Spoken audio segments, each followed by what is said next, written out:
Welcome everyone to the evening question and answer session with Olga. We're fortunate to be able to have one more night to learn from Olga's wisdom and direct experiences. So just a few things. Olga has requested that you not ask her any questions about the Chud teachings that you're receiving because she's not so familiar with that practice. However, there's plenty to ask her about with 37 Bodhisattva practice questions and any questions you may have on Garchen Rinpoche's teachings that he's been giving during this retreat, and also on Chenrezig. So please think of your questions. Also, Garchen Rinpoche has mentioned the commentary that Olga's written on the 37 practices a few times, and it turns out that it's only in the Ukrainian language currently.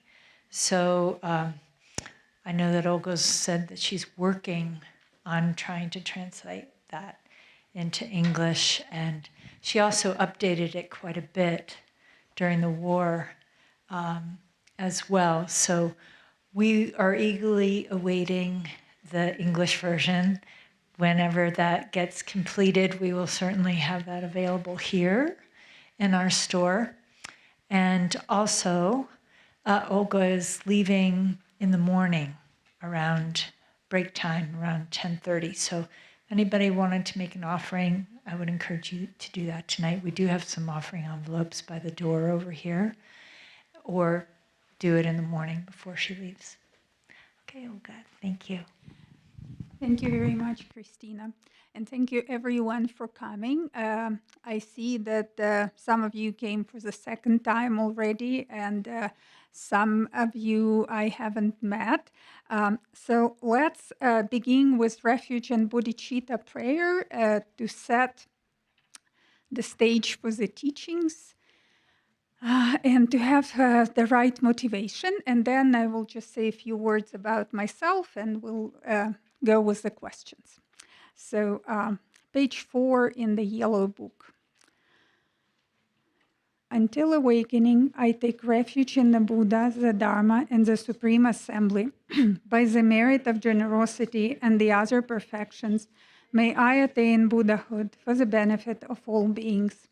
Until awakening, I take refuge in the Buddha, the Dharma, and the Supreme Assembly. By the merit of generosity and the other perfections, may I attain Buddhahood for the benefit of all beings. Until awakening, I take refuge in the Buddha, the Dharma, and the Supreme Assembly.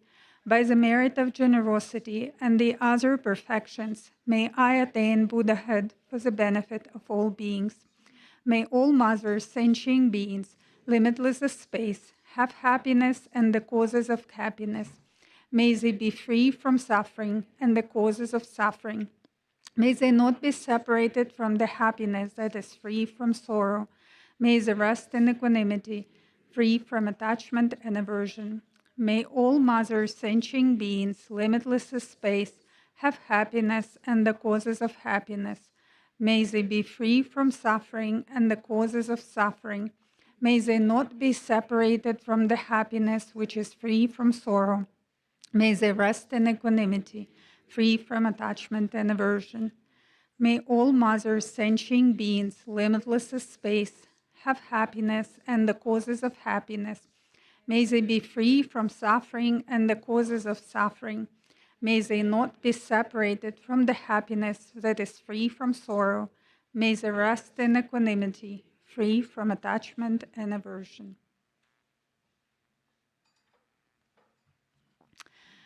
Okay, so I will not repeat myself too much with the introduction.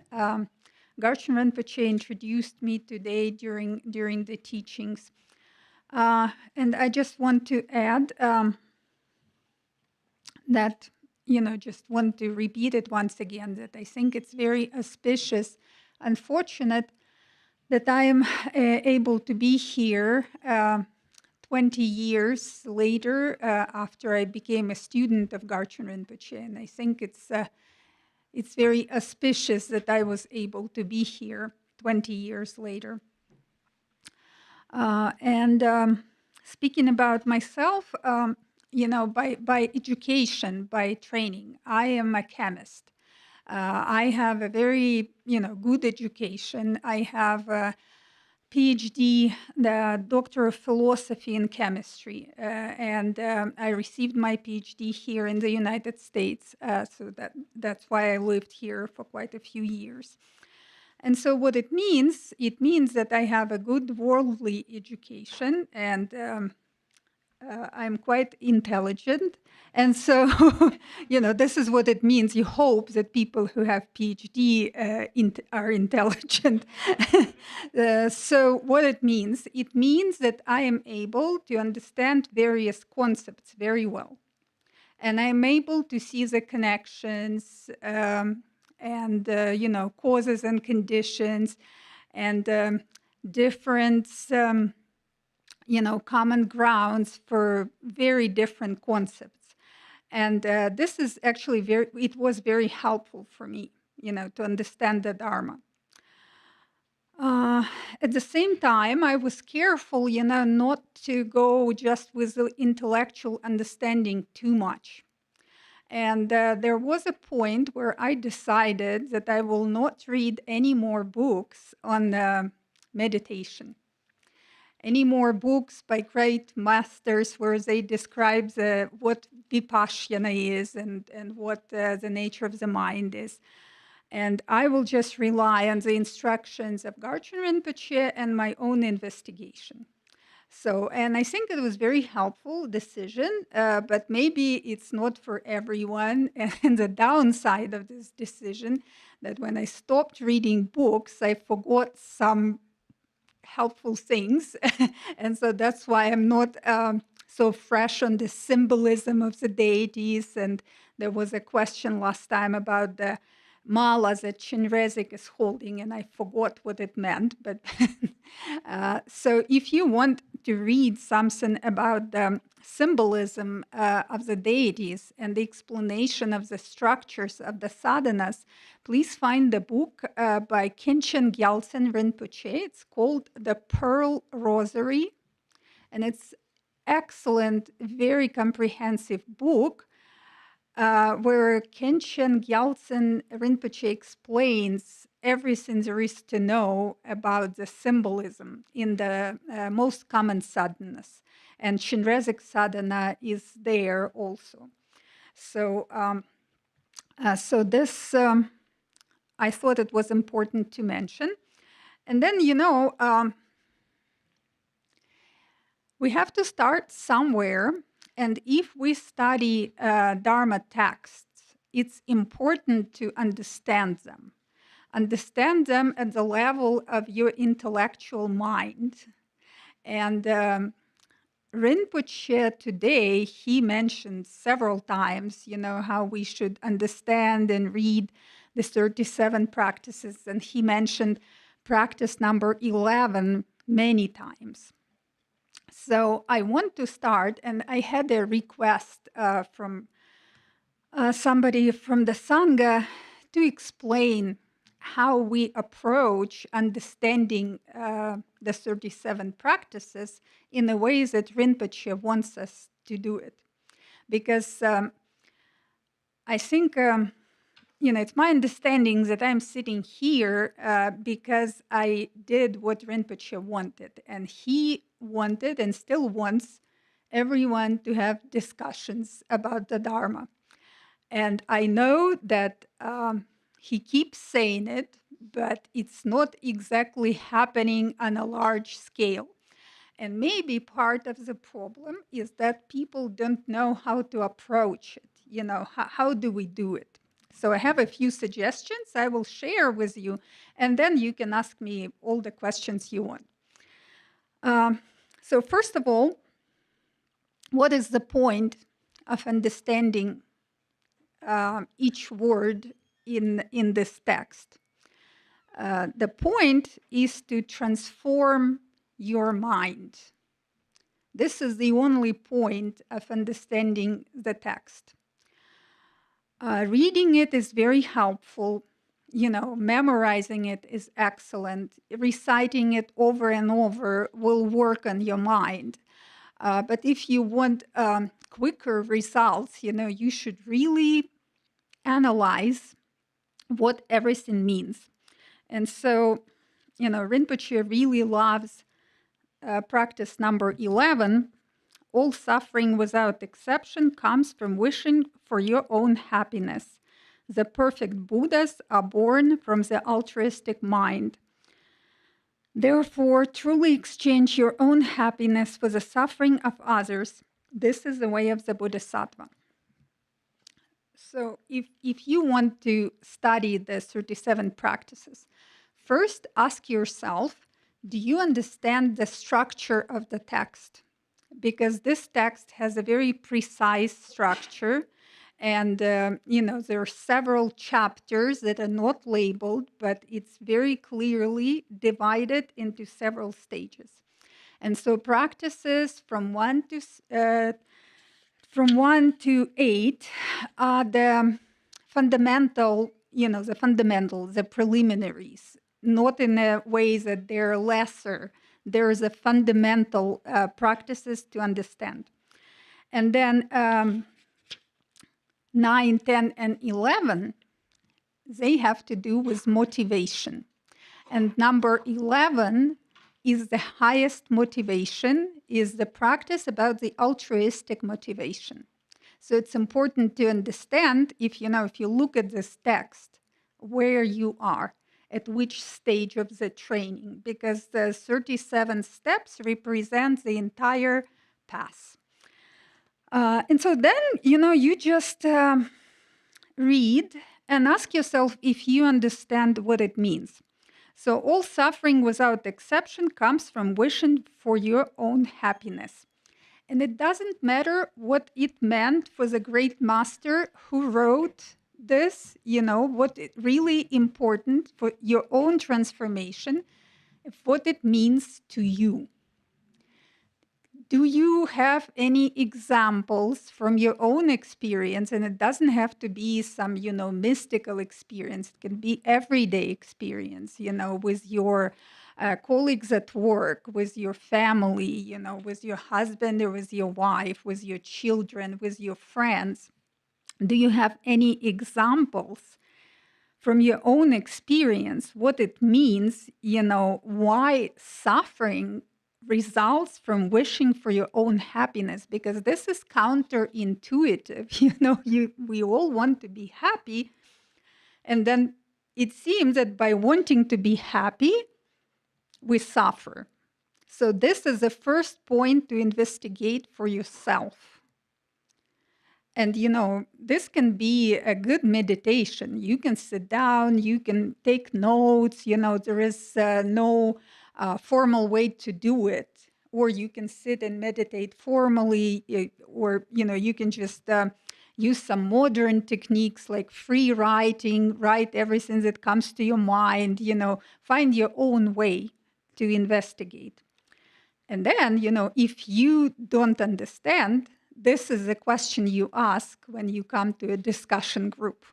And then you can ask your Dharma colleagues, Dharma brothers and sisters, what does it mean to you? And then maybe it will be easier. Okay, so I'm not giving any answers. I'm just telling you how I approach it. So then the next point is the perfect Buddhas are born from the altruistic mind. So first, do we understand what it means that the Buddhas are born? Second, we ask ourselves, do we understand what is the altruistic mind? It might sound very basic, but this is how analytical meditation is done. You really take it apart word by word, and you concentrate one pointedly on the text. And nowadays we have helpful devices. We can search online, we can search libraries. We have a lot of resources available to us, so you can do it as well. during this analytical meditation. So once you find some answers, then later on you can ask yourself again, because your answers, they may evolve over time, because, by doing this, we remove our own obscurations, our mind becomes more and more clear, and, things come together and become clear. Or you might just have, by the blessing of the lineage and Garchen Rinpoche, because this is his favorite text, you might have a really clear insight. And so then, the text says, truly exchange your own happiness for the suffering of others. And then you ask yourself, how do I do that? And the answer can be tone gland practice, because there is a real practice that you can do to exchange your happiness for the suffering of others. Or it could be making aspiration prayers. Here I'm giving a few examples to make it a little easier for you. And it's my experience, and I had this experience even when I was just studying for the exams, when I was a student at the university. Sometimes when I concentrate a lot, I would study complex subjects like quantum mechanics or physics, thermodynamics, and I really liked it. I would concentrate and study and study and study, and I was really concentrating. And then, finally, I understand, it comes together in my mind, and I experienced a very good feeling, But then, it was just study for the exam. When you do analytical meditation and you really concentrate, then there might come a point when you relax after really, really concentrating. And you can relax into shamatha, or you can, if you're familiar with vipassana, you can look at your own mind. Or, it might so happen that you will relax into the natural state and stay there maybe for a moment, maybe for a minute, maybe longer.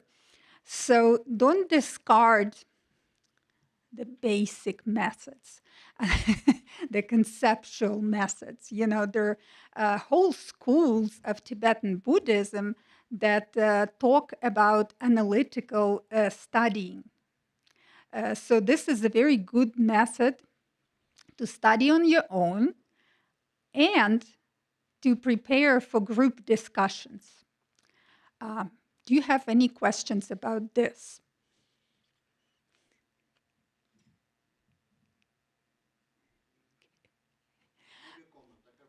Okay.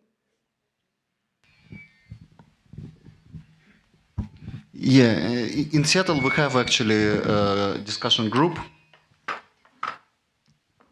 In Seattle we have a discussion group, and one comment I have is today Garchen Rinpoche was explaining three jewels in different layers, like Mahayana layer, then Tantra layer, then ultimate result layer.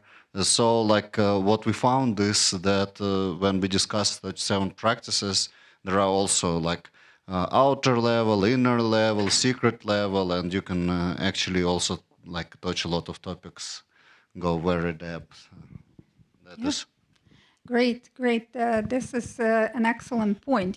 This text you can study. I studied it for, I don't know, I am still, even so I think that I know the text very well, but I still don't know everything. So it's been 20 years and I still find it very helpful. So, it can last you through a lot of group discussions, or you can discuss something else and then you will suddenly remember that you have an answer or connected information in this book. And so I wanted to give you some points on how to approach it, because I overheard students in the dining hall discussing that they didn't know how to ask the questions and how to approach it. So I hope now you know at least where to start. Okay, very good. So that was my agenda for tonight. And I really wanted to talk about it since I clearly heard that Rinpoche wants us, to address this. And so now I give the word to you, and you can ask any questions you like. I can start asking for a friend. Verse 22, appearances are your own mind. Mind itself primordially transcends elaborated extremes. Knowing just this, do not create concepts of perceiver and perceived. This is the way of a bodhisattva. Could you elaborate on this verse, specifically on the section, knowing this, do not create concepts of perceiver and perceived? Thank you. So I want to make one point before I answer. I saw several versions of translation of this text, and several versions of translation even here, even in these booklets. So sometimes I found it very helpful to look up other translations because they could be more clear.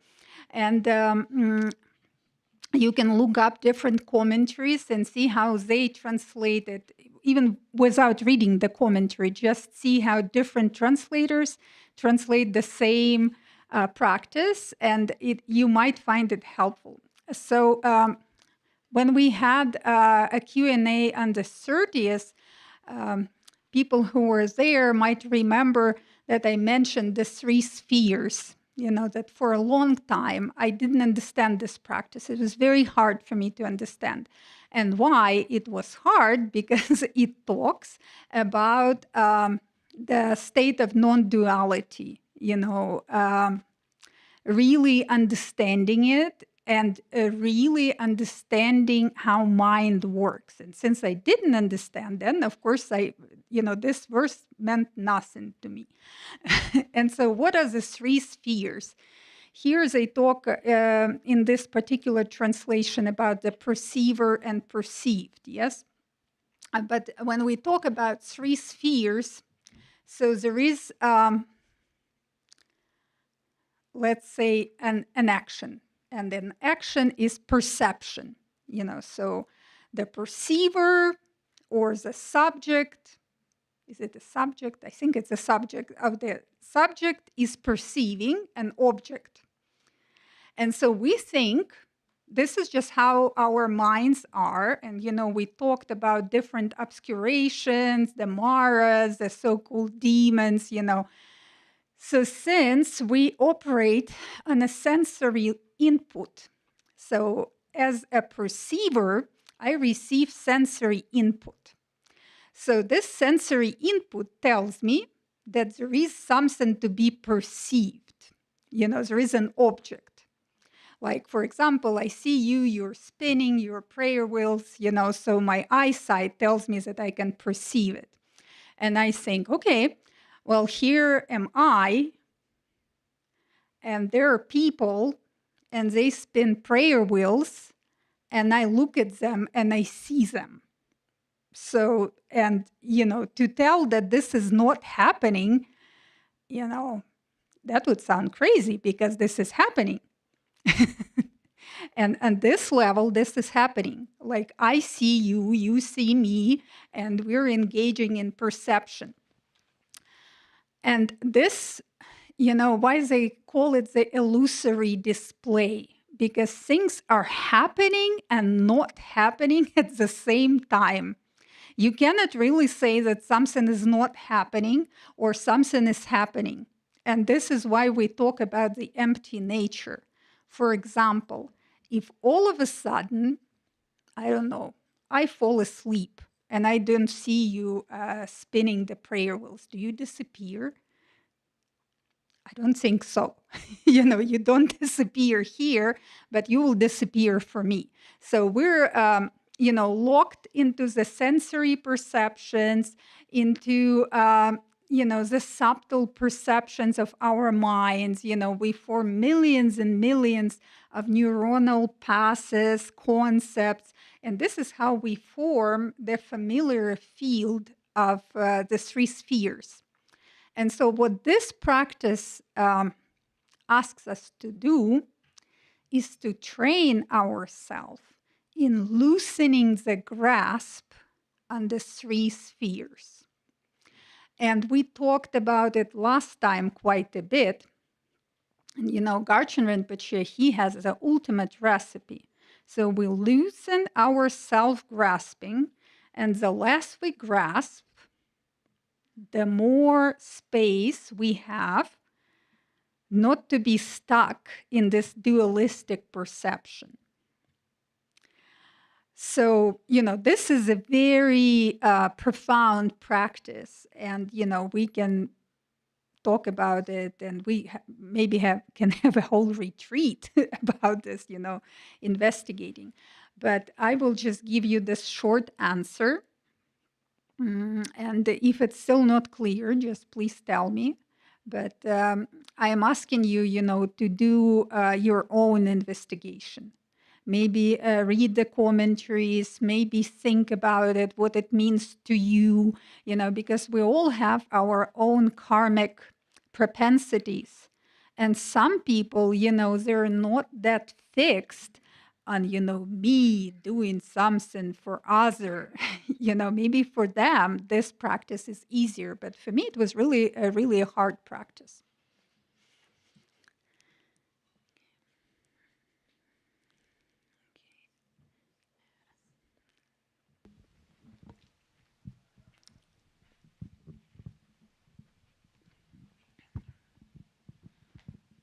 Hi there, Olga. My name is Caleb. It's great to meet you. Good to meet you. My question is on the fourth practice. Fifth practice. Mm-hmm. They're kind of combined, fourth and fifth, but in bad company, the three poisons increase, the activities of learning, reflecting, and meditating decline, and love and compassion are lost. Give up bad companions. This is the way of a bodhisattva. My question in regards to that is, how can one know what is considered bad companions? And just an example from my own life, I live with two of my housemates from high school. They came up here. They live with me now, and they're non-Buddhist, non-really religious.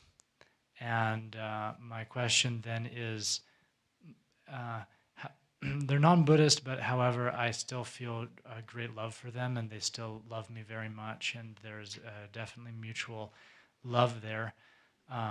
So how can I know if what I'm engaged with as activities are with bad companions, or whether it's just maybe my capacity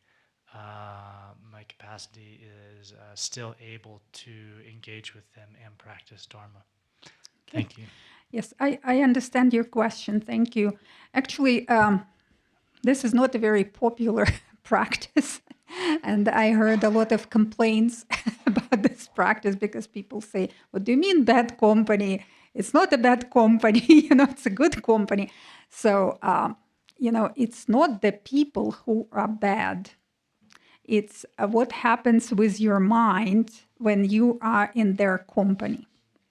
And sometimes, it can be also counterintuitive. A lot of these practices are. Because sometimes, if you can even be in the best company, but somehow this company has a bad effect on you, and your practice starts to decline. You feel less love, you become angry or competitive or discouraged, and your practice suffers, like you lose the motivation or you lose faith in your abilities. And then even the best company will be bad company for you. So it took me some time, some years ago, to understand that it's not about the people who are bad. People can be quite good, but somehow, we might have a dynamic that is not good. So then, you don't have to like give up people and never speak to them again. Sometimes you can just take a break from the company. You live with your friends, you're great friends, you probably have very good karmic connection. And even if they're not practicing Buddhism, they have you and you practice for them. Even if you don't dedicate it to them through your connections, they benefit. There's like no question about it. So if you feel that, you're stuck in the group dynamics and you fall into some old patterns, for example, I'm just guessing now, it's just my fantasy. It doesn't mean that it's happening. This is just an example. Then, you can take a break, you can go into retreat, or you can talk to them and tell them, guys, I love you. I need a couple of weeks just to be with myself, to concentrate on some stuff. So please don't bother me for a couple of weeks. So I think this is possible. What do you think? Yeah, I think so too. And I believe that I do have the capacity to maintain friendships with non-Buddhist, non-religious practitioners and continue to practice Dharma. But it was a question I wanted to ask you, if there's a way to understand, or if there's a way to notice whether one is dwelling in bad company or not. Well, the ultimate way, well, of course, if people engage in an openly non-virtuous actions, then you're not in good company. If they're stealing, or it doesn't have to happen in your presence, but that they're doing something bad, or if they are using narcotics or whatever, then it's not necessarily the best company to be. But the ultimate way, and Rinpoche mentioned it many times, just check the level of your loving kindness and compassion. If it at least stays the same or increases, then you're in good company. If it goes down, diminishes, then this is not the best company for you. Thank you.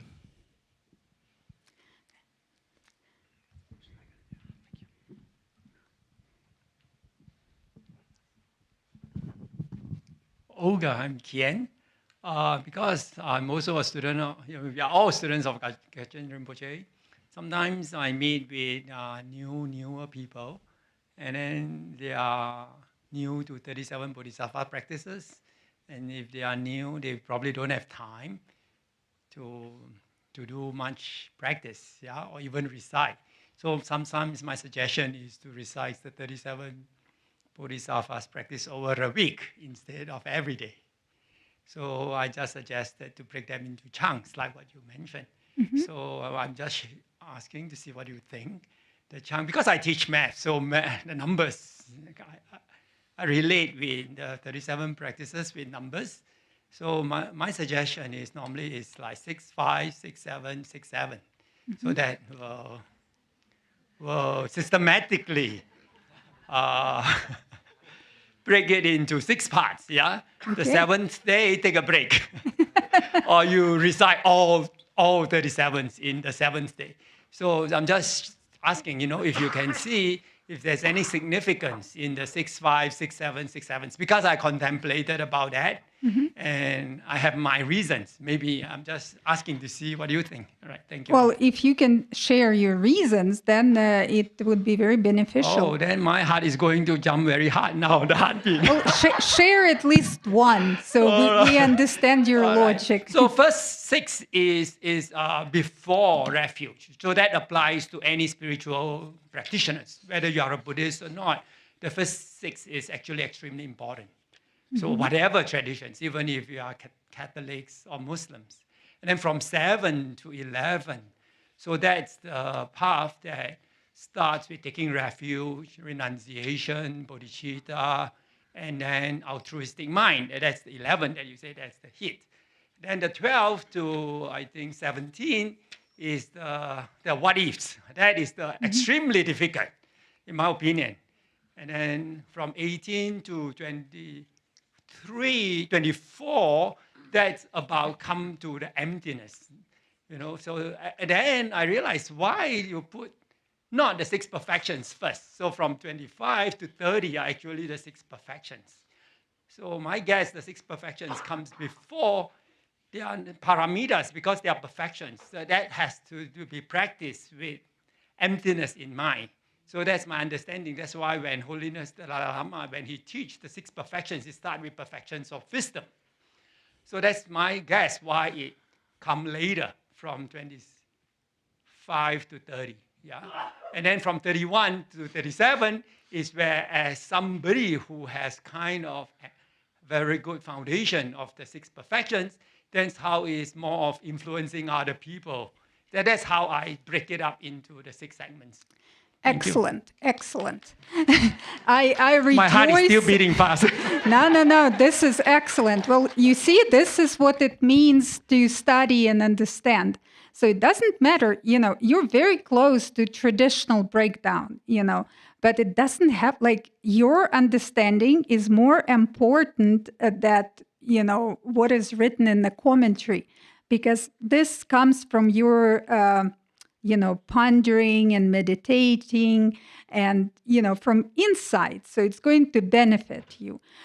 So it makes perfect sense the way how you explained it. And it also makes sense, if you don't have time to read it every day, to recite all 37 practices, you can do it like you suggested, or, you can recite 1 practice a day, or you can do it once a week. Just don't put it off indefinitely and just keep doing it. Rinpoche said that it's a great benefit if the person even reads the title of the practice. And traditionally how Buddhist texts are structured, like the whole meaning is included in the title.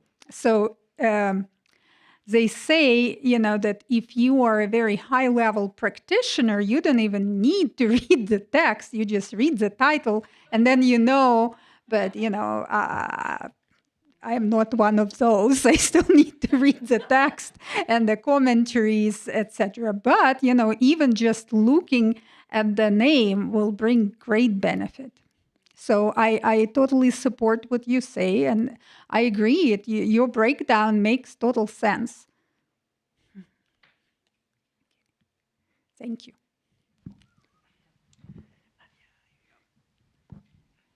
Hey, Olga, I'm Nadia. And on verse 14 teaches us to respond to harsh words by praising the other person.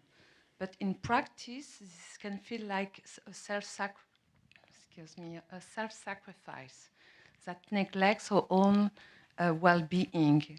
Could you help us see where is the line between the self-sacrifice of a bodhisattva and genuine self-compassion?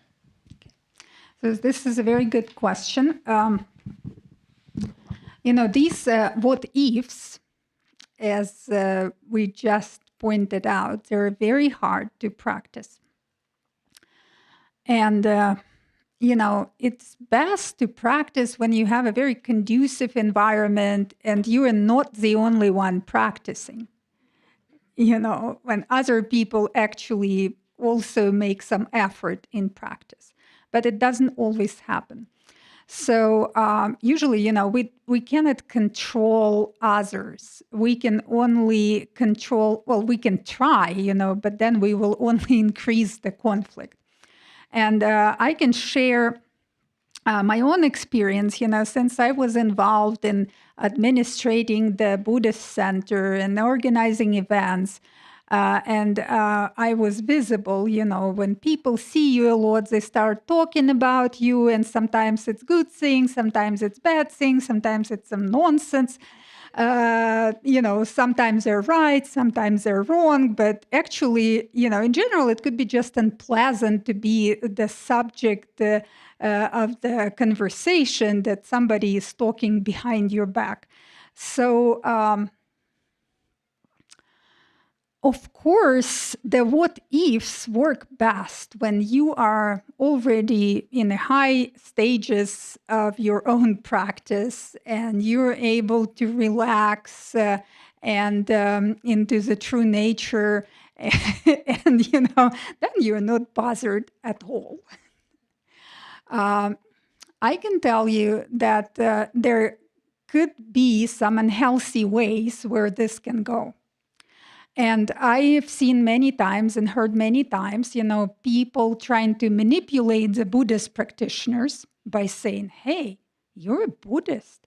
You should just take whatever. We will just say whatever about you. You cannot, protest. We will do whatever we want. And you cannot tell us not to do it because you're a Buddhist. So I'm well past that. And in this way, there are many ways to approach it. And you mentioned self-compassion. Self-compassion is very important. And, by being Buddhist practitioners, we don't want to end up with a nervous breakdown. So you have to be reasonable. Like the practices, they don't ask you to give up your adequate social boundaries, and because we live in a different world, this is the 21st century. Even so, our minds, pretty much as deluded as before, but we have different social standards, different social situations. Now, people mostly slander you online. They don't even know who you are. They can, put nasty comments and things, and it will still affect you. So, I don't know.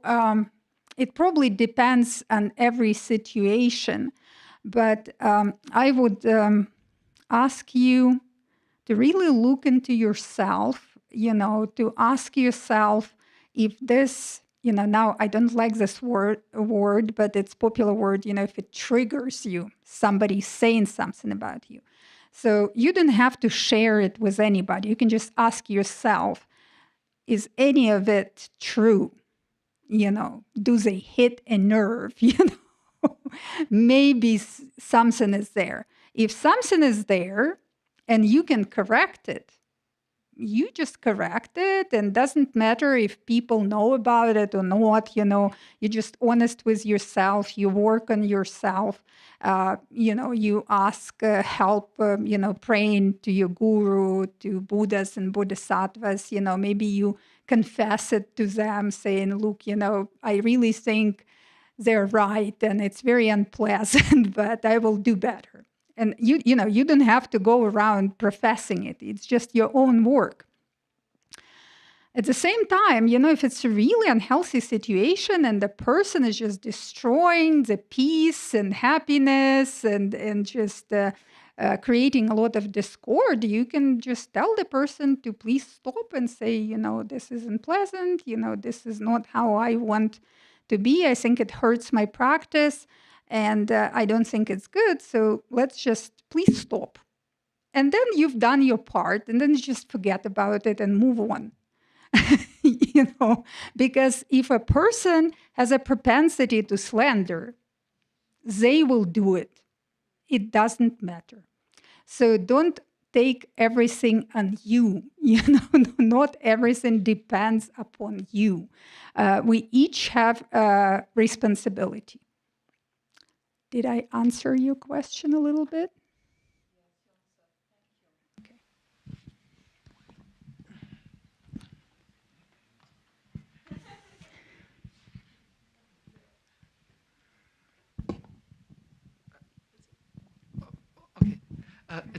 It's just a short comment, I guess, about these what ifs, and about how they work for me in daily life, because these situations that are described there, they do come up quite a bit, maybe not as extreme as they are described in the practices, but reading them from time to time and somewhat getting familiar with them, they're in my mind as quite good, like alternatives to the ways I would habitually react.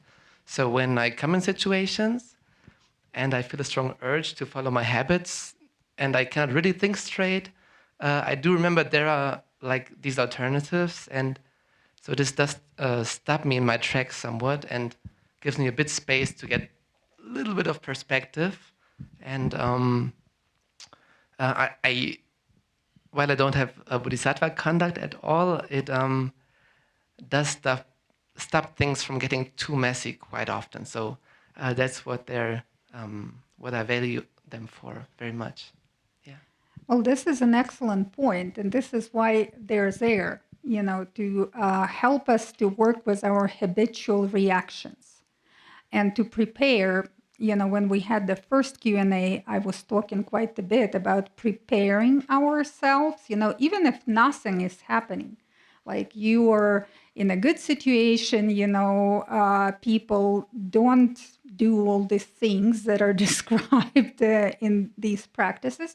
You could still contemplate, and you can maybe remember some past situations and see, if I knew the practices back then, maybe I would react differently, or maybe, I could at least try to do something differently.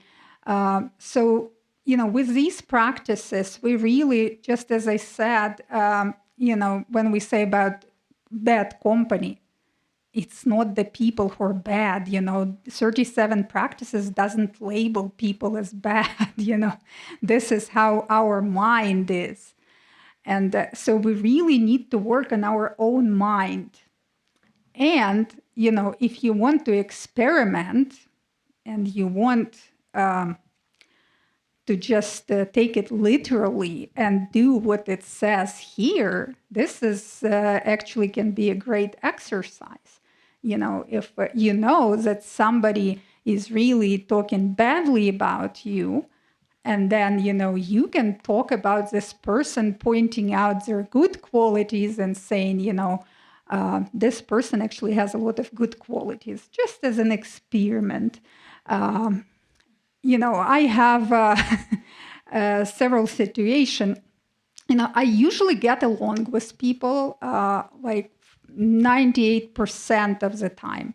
But there are 2%, like there were throughout my life, and I'm 52 years old, so it's a long time. There may be no more than 6 people who really gave me trouble.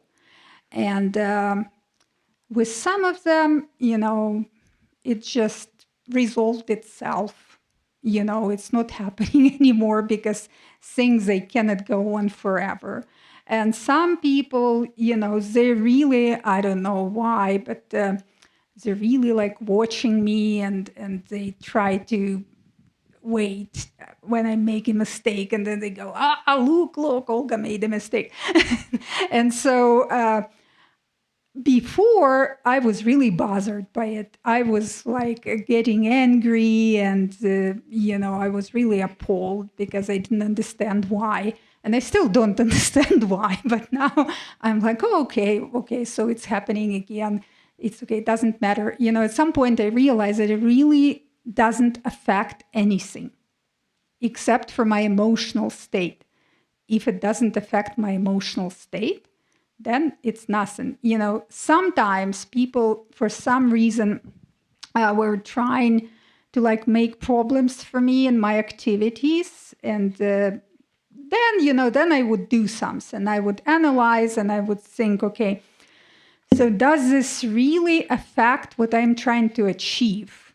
If my goal is good, like, for example, I am sure that I have a very good goal and a good motivation, and somebody is doing things to, prevent it from happening, then it's a good thing to calm down, have a calm mind, and just see the situation in a way, that is not personal, and you don't make any scandals or whatever, but you just think, okay, so how do I approach it in a way that I don't offend anyone, but at the same time, I reach my goal. And sometimes I say, you don't have to help me, just please don't make problems for me. That would be enough. But it depends on the situation. It depends on a person. Would you call that person a karmic creditor? Actually, I have no idea if the person is a karmic creditor. There are many. Because Rinpoche mentioned that a few times today about karmic creditors. Well, creditors can come up in a different way. And I don't know, sometimes, your kind mother can be your karmic creditor. Karmic creditors, they don't have to be mean people. Like, they're just people that in this life, you have to support them and you have to give them money. Like, your children can be your karmic creditors. So I don't even know if the person who was... Well, the thing is, if you understand karma at least a little bit, you really know if there is like no karma for the person to really harm you, then it's not going to happen. Like, the poor person can just try and try and try. And if you don't engage, then nothing happens, But I really don't know who is a karmic creditor and who is not, because I don't have this clear insight. Well, so I suggest if you want to get the basics, there is the Words of My Perfect Teacher by Patrul Rinpoche. And he talks about everything there is to know for the newer people. But basically, why I say that, who are the karmic creditors? So we don't see our past lives. At least I have no idea about my past lives. I can only guess that probably Rinpoche and all of us, we have connections through many lives. That's why we're here together. So sometimes it might so happen that, your circumstances work in a way that you end up spending a lot of time and resources on somebody. And it could be, the person that you love dearly. And then it's okay, then you're happy to do it. And then you will not think that this is a karmic creditor, but it could be. So this is a person who in previous life maybe gave you some credit. Maybe you were not so nice to this person, but the person, maybe it was your mother in the previous life and you were a willful child, and now you you have to, this is a simplified version. And so now this mother is reborn as your child and she's giving you what for, and now you have to do it. So this would be an example. And sometimes, there are people all of a sudden, like these people appear and you don't even have close relationship with them and you really owe them nothing. But for some reason, they get after you and they say, well, you must do this for us and you must do that for us. So they would look like karmic creditors to me because there is no objective grounds that I can see, but they still want something from me. So they probably, there is some karmic connection. Maybe, maybe I owe them something. It doesn't mean that I have to do everything that they ask, because if this is totally unreasonable, we have to be, we have to be adequate because we live in a world. So just watch yourself, don't give up. As I said, I wouldn't ask you to give up the appropriate social boundaries, okay? I don't know, you're first and then you. Wait, the microphone. Okay, you May have I a ask microphone, sorry.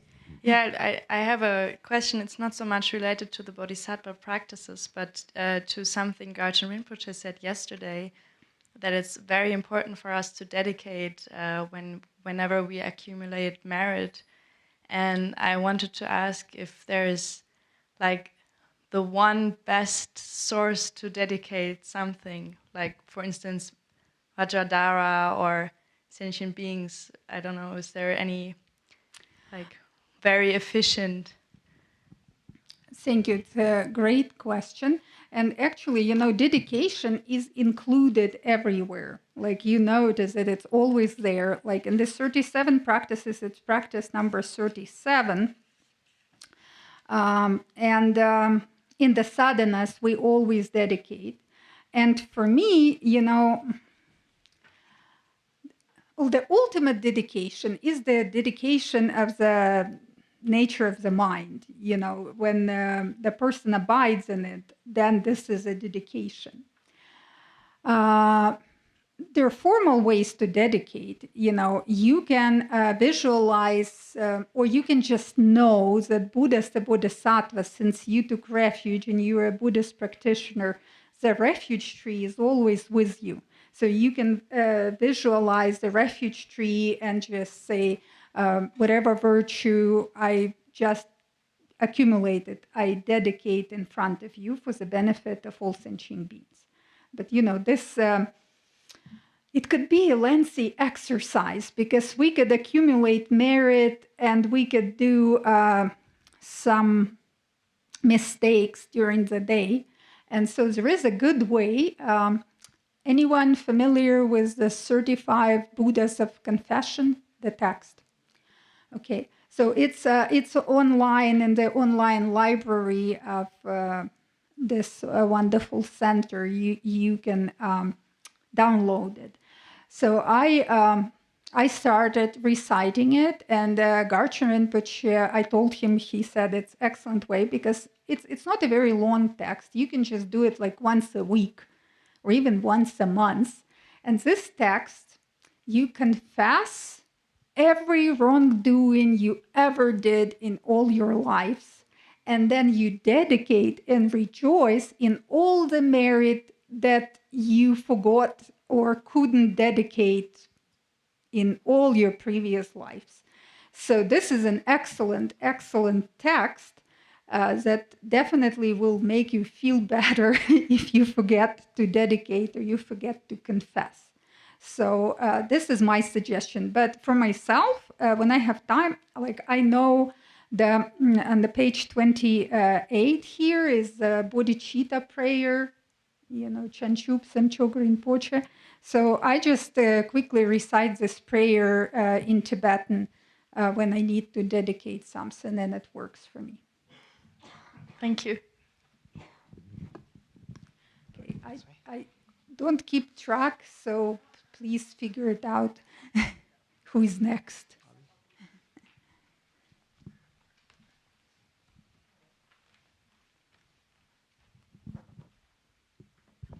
Thank you. Mine is just kind of based around your recommendation of analytical meditation and arriving to things through your own understanding. But then this sort of in the Tibetan tradition, they probably wouldn't just read the root text, and they probably wouldn't just read it at home by themselves.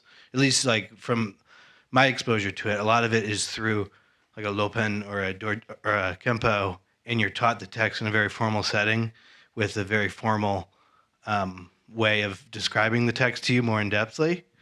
So what is the sort of balance in between that? Because on the one hand, we don't want to just obviously rely on the commentary to have our understanding there, but there is the possibility of running into, wrong understanding in your own terms. And so we don't want to arrive at wrong understanding. So how do we, I don't know. My question is, how do we strike that balance between relying on commentary solely or just only thinking that we understand it perfectly when maybe we have some misunderstandings?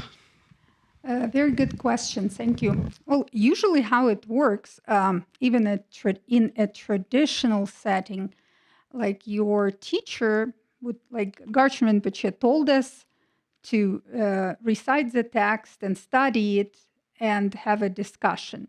So then this is what we can do. In this tradition with Garchen Rinpoche, he gives us a lot of freedom and for experimentation. As you can see, in very traditional Tibetan setting, I would not be sitting here having this discussion with you. But we are from Garchen Rinpoche's lineage, and so in our lineage, this is acceptable. So this is what we do. And so because our guru said it's okay. Maybe, somebody would watch it online and would be irritated by it and wouldn't agree, but we cannot do anything about it. But, usually your teacher gives you an assignment. You do it, you go home, you study by yourself, you rely on your understanding, you meditate, you read the commentary. Then you go back and you present your teacher with your findings. I can give you an example. So, as you know, well, you don't know because you were not there. Anyhow, so Rinpoche told me to start explaining the 37 practices to people when I didn't know anything about the 37 practices. That was the first thing he told me when he first met me. It was 20 years ago. And he didn't tell me how to do it. So, I asked other teachers, like I asked Lopan Barbara Dubois, who is a teacher here, and her specialty was 37 practices, for advice. I read every commentary available that I could find in the languages that I understood. I translated the commentary that Garchen Rinpoche gave. I went to his teachings, and I would come every once in a while because he didn't care if I understood. He just cared if I am able to teach it to others. And so I was in a difficult position. And then he would sit there, and listen to my reports. And sometimes he would smile and nod. And sometimes he would just, listen and say nothing. And sometimes, when the first time already told the story that nobody wanted to listen to me, and I complained to him, and I said, well, Rinpoche, I shouldn't be teaching this to anyone. I am a nobody, and no one wants to listen to me. And he didn't have it. He said, no one listens to you because you don't have bodhicitta. You develop bodhicitta. When you have bodhicitta, people will listen to you, and there will be no problem. So, just leave me alone. And so, so I went through all these different things. And then I can tell you exactly when I graduated. So it doesn't matter, what I achieved or didn't achieve by that time. But I remember it was in Munich, in Rinpoche's center. And I came to have an interview with him, and, he was clearly waiting for something. And I had no idea. So I was trying to tell him what was going on in the Ukrainian center. And he said, yeah, I already know about this. People were here before, so I already know. So, and he's like sitting there waiting, and I don't know what he's waiting for. So I just thought for a minute what I really wanted to talk to him about. And I shared with him, and I said, well, Rinpoche, I've been doing the Bodhisattva practices, discussion, and sharing for many years now. And actually, when I started this online discussion group in Facebook, it was a very low point of my life. Like, I went through a very tragic personal event, and I felt terrible. And so I just did it to feel a little better. I thought, well, I would do something, and maybe it will help me with this 37 practices project and distract me a little bit. And so, so I really thought, I would do something to help other people, just like Rinpoche told me. So I help other people. And I said, I was so sure that I'm helping other people, but now I realized that I was really helping myself. And then Rinpoche was so happy, and he was like, yes, yes, like finally, because probably he was waiting for it for a long time, but, he didn't give me any pointers of where I should arrive.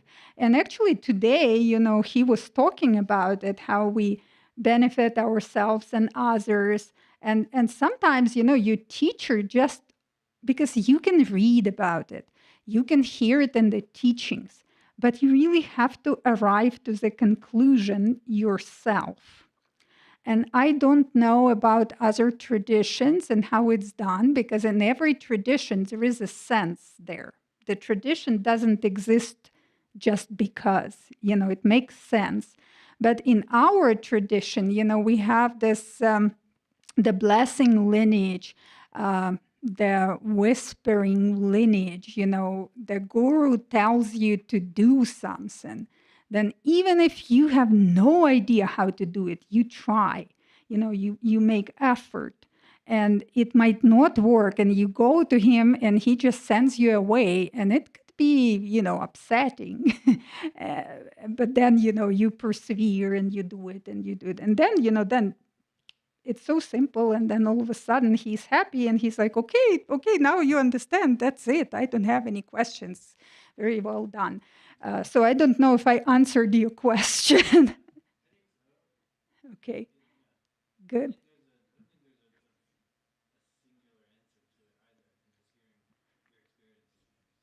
Okay, yeah. But you do what is appropriate in your relationship with your teacher. This is very important. Okay.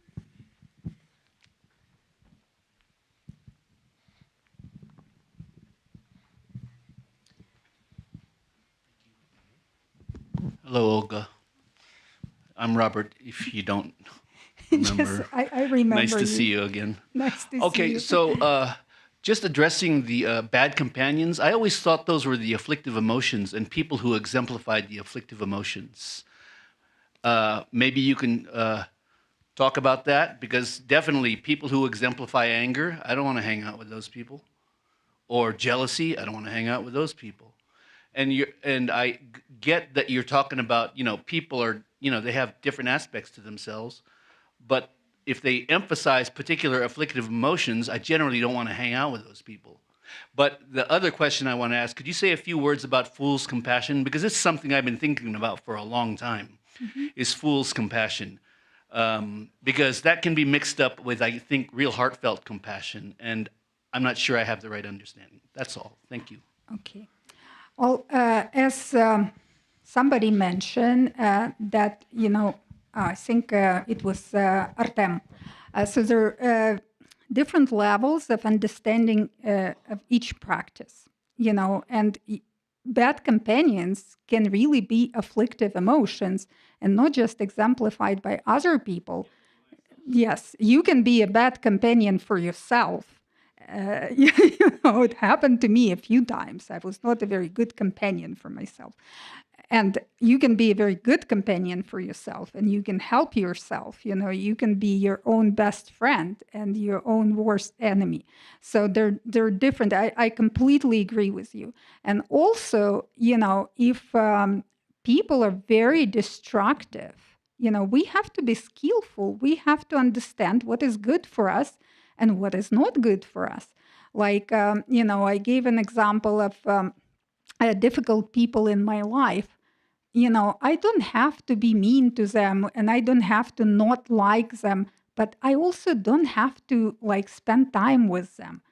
This is not the challenge that I need in my life right now. I have a lot of other challenges. So if it's really difficult person, getting after me in anger or, doing something else, and it's really destroying me, it really has bad effect, then why should I? I can still make aspirations, and this is, I think, a very helpful practice to make aspirations that even if in this time or even in this life, the situation is not rectifiable, it just doesn't work. doesn't get any better. So I make a wish that it gets better in the future, and that's sometimes that's all I can do. So about the fool's compassion, can you give your definition? So I know there is a term, but it's just important to know what you mean. I just think fool's compassion is somebody who just gives without having any analysis about what they're actually doing, thinking that they're just doing unbounded compassion without any thought about it, until they wear themselves down and basically implode. Yes, that could be the case. And sometimes, I don't know, to give just less extreme example, anyone deals with small children at the moment, or in the past. So when you have the small children, sometimes they don't mean anything bad, but they're completely out of control. And you try to be nice to them and say, oh, please, honey, don't do this. It's not good. Auntie or mommy ask you not to do it, but they still do it. And the best example is my friend had a little child, and this child was intent on biting a raw onion. And he would just go into the drawer and grabbing the onion. And we were after him, like chasing him around the apartment the whole time. And he would just not give up, and we know what will happen when he bites this onion. But he didn't listen to us. He was a really stubborn little boy. And so then we were drinking coffee, and he goes again. And we just looked at each other, and we decided not to do anything. And so he opened the thing, and he grabbed the onion, and he looks at us. He's waiting for our reaction, and we're just sitting there. And then he bit this onion.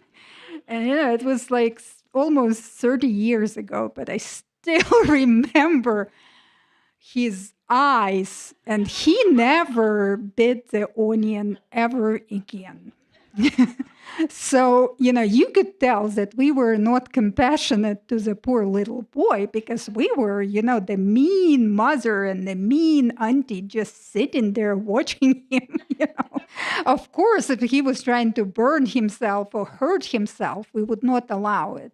But with the onion, it's a less extreme example.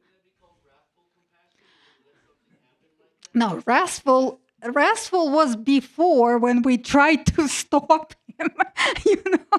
We had to grab him and yell at him, and we were trying to impress him by being a little wrathful. Didn't work at all.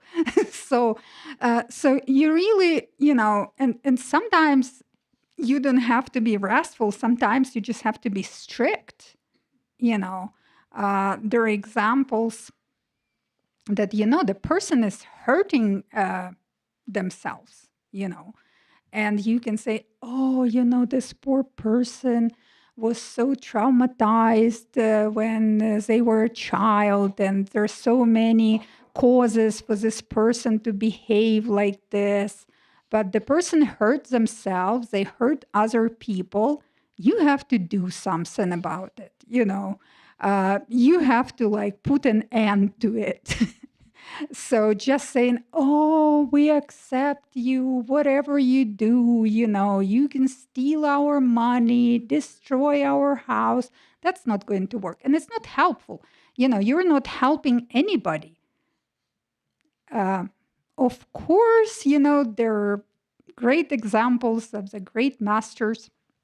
Garchen Rinpoche told us when he first reestablished his monastery after being released, he made the rule that absolutely everyone is accepted if they wanted to be a monk. And there was a thief, a well-known thief in the area, who said he wanted to be a monk. He was accepted into the monastery, and he kept stealing from other monks. And so Rinpoche had, he was the head of the monastery, and he had an administrator, a disciplinarian. And so this person, approached Rinpoche many, many times. That, this monk, he makes problems. He didn't give up his evil ways. He keeps stealing, and Rinpoche said, no, we cannot kick him out, because it was forbidden to enter the monastery for so many years, with the Cultural Revolution, and he wanted to be a monk, so we should really give him a chance. And so it was going on for a very, very long time. And then, really long times, they really tried. But the person just went, with their habits and kept stealing. And there were a lot of, other monks were getting unhappy and they complained all the time, but not to Rinpoche, to this disciplinarian. And so finally he couldn't take it anymore. And he said, Rinpoche, I resign. I quit. I quit. I cannot deal with it. And then Rinpoche had to make a choice. And he decided to keep the disciplinarian and to let the unruly monk go. So I think this is also, a good example. I am, I told you before, I'm a little bit quick-tempered. So I tend to resolve things quickly. It doesn't mean that this is the best way. Like I wouldn't wait 10 years, but also I am not Garchen Rinpoche. Garchen Rinpoche gives people a lot of chances. Like a lot. And that's why he's a great, great higher being.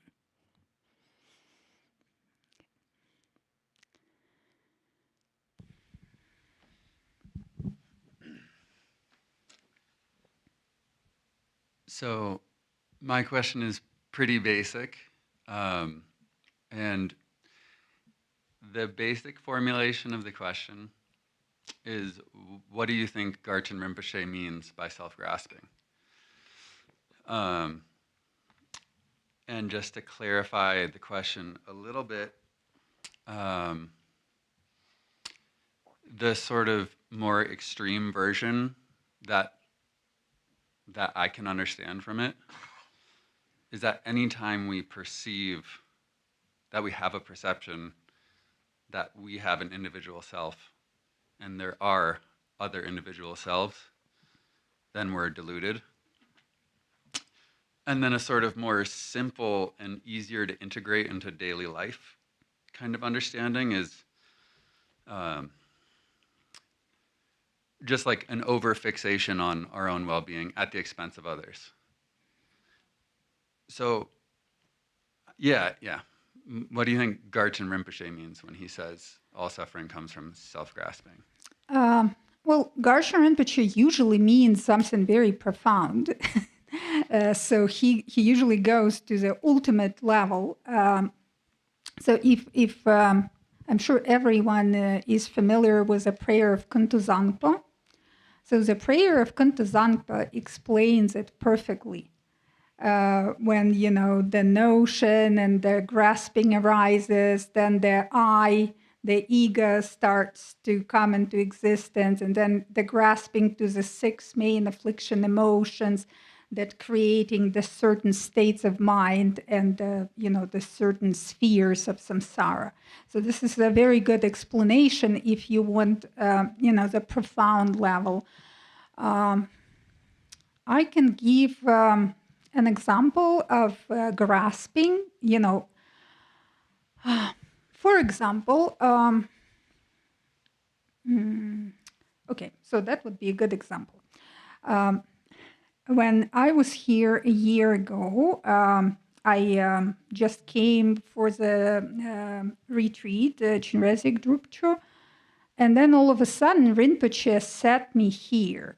Like I didn't have any warning that it will happen. And he just said, oh, I want Olga to sit here. And I had a lot of grasping about this because I didn't want to sit here. I didn't want people to look at me. I had all these concepts in my mind, that it is not polite to the lamas and to Khenpo, and it is all bad, and what will people think, But then it went very quickly. In my mind, it went, it takes more time to talk about it than when it really happened. It was like, woo! And then I realized that, I have no other choice. I learned that from my previous interactions with Rinpoche. So I decided to just try not to grasp it that much and just to, calm down. That was my first step of not grasping. And I was like, okay, Olga, just calm down.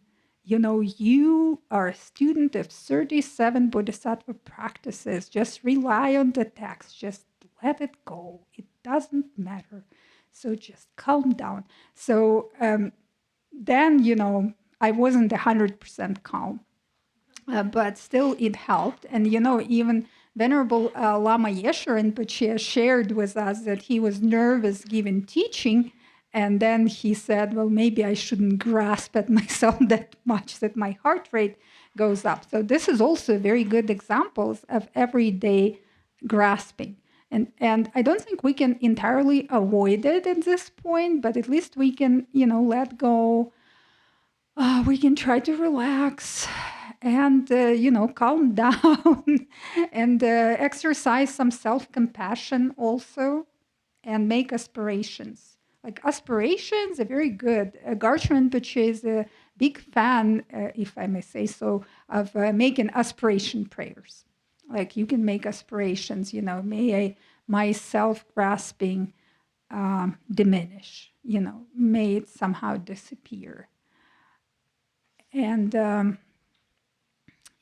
so it's gotten better this time around, maybe because I was a little bit prepared, but also, I realized that if I don't grasp, this is all my own mind. If I think this is something special, then, this tells me about my level of grasping.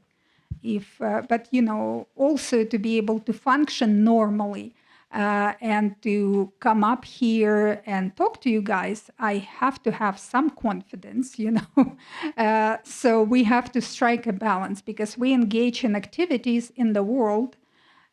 So we have to somehow, appear to the world and do something. But that's why there is a 36 practice. Whatever activities you engage in, always ask yourself, what is the state of my mind? And this is extremely helpful. Like, this is what I do. This is my main practice, the number 36. So I hope I answered your question.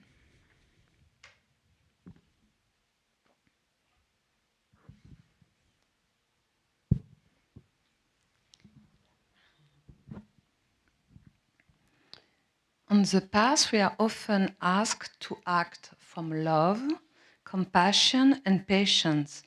But how can we truly know, in the moment or in reflection, whether our action is arising from genuine boundless love, or if it's just a skillful performance, an empathetic mask we wear? What is the inner sign that distinguishes a heart moving from abundance from an ego managing from scarcity?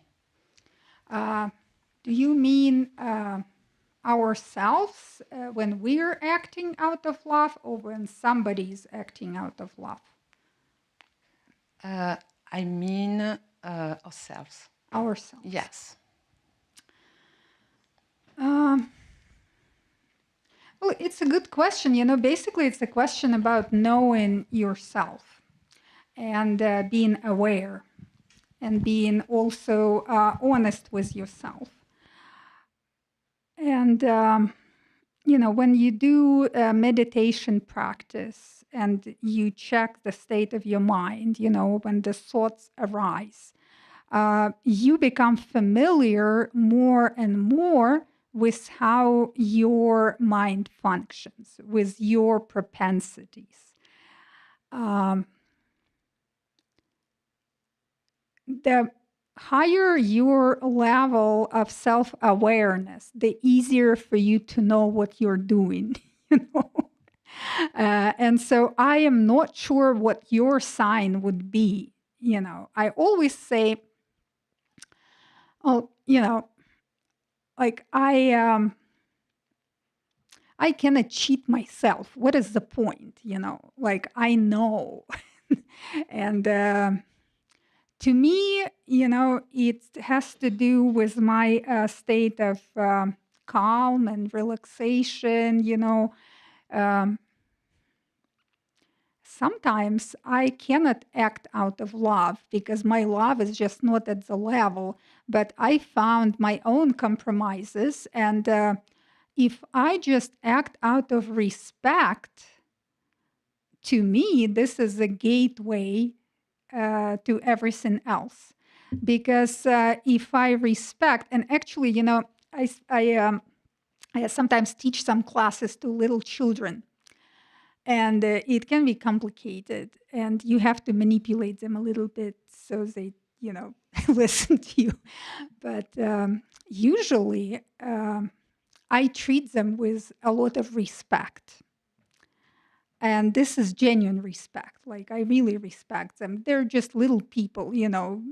It's hard to be a little kid. It's really not easy. And, you know, they always respond. Like they feel, they don't even know what respect is. You know, they're like 5 years old or something, but they can feel it and they respond nicely. And, you know, we can have a conversation and we can deal with some issues and we can make some progress and learn something. So to me, the recipe is respect. When I run out of patience, I always rely on respect. Because sometimes, you know, you deal with people and they just drive you crazy. And, you know, you like so patient for so long and then the patience is just over. No more. And so then you have to take a break, you know, and replenish your patience. And for me, this is why I share it. For me, respect works. You know, just be polite. This is sometimes enough. You know, just don't respond in anger to anger and just, you know, don't react immediately. And sometimes this is truly enough. And when you think about it, just the idea of being respectful and kind, you know, it comes out of inner love that is not conceptual. It's just there. Because remember, Rinpoche told us that the nature of the mind is always there. And bodhicitta is there. But, you know, sometimes the well of bodhicitta dries up a little bit. So we have to wait for it, you know, accumulate more merit, calm down, you know, remember our guru, rely on our Dharma companions for support. And so that's why we need these discussions, you know, not to hurt each other and not to show our knowledge, but to support each other and, you know, help each other to progress. You know, then we become like a real Dharma family, you know, real Dharma friends, real Dharma companions, even if we just met. So I think we're out of time. So thank you so much. This is great. I think Rinpoche would be so happy. I hope somebody tells him that we had real discussion and people commented, and it was just great. And so and so let's dedicate quickly page 28, bodhicitta. May bodhicitta, the precious and supreme mind, arise in whom it has not yet arisen. Where it has arisen, may it not decline, but ever increase higher and higher. And I also want to dedicate our merit, you know, to Every sentient beings, because, Rinpoche composed that refuge prayer, and he says, I take refuge in all sentient beings. So sentient beings also a source of refuge, and they're also our friends and companions. And so let's dedicate our merit to them as well. Thank you so much.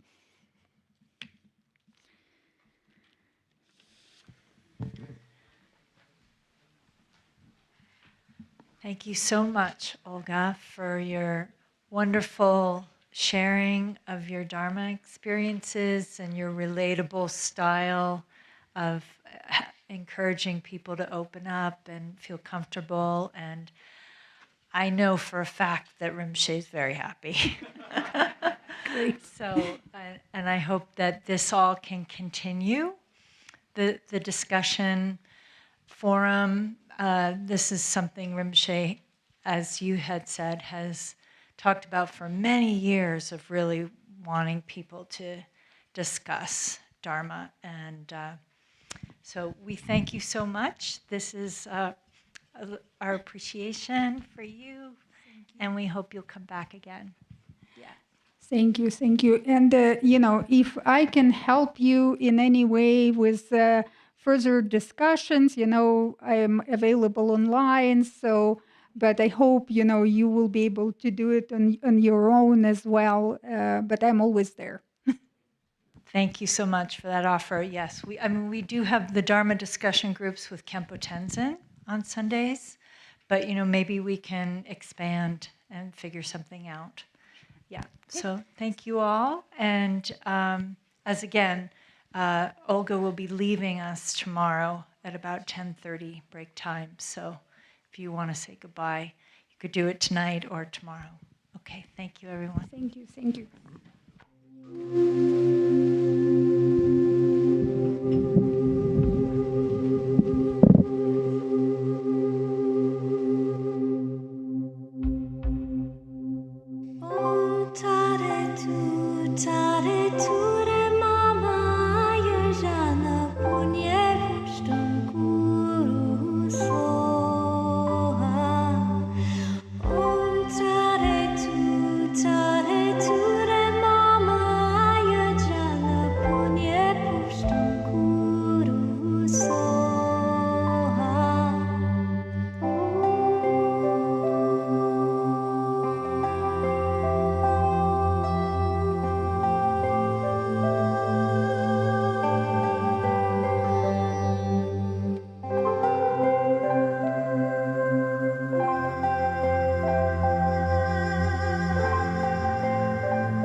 Time.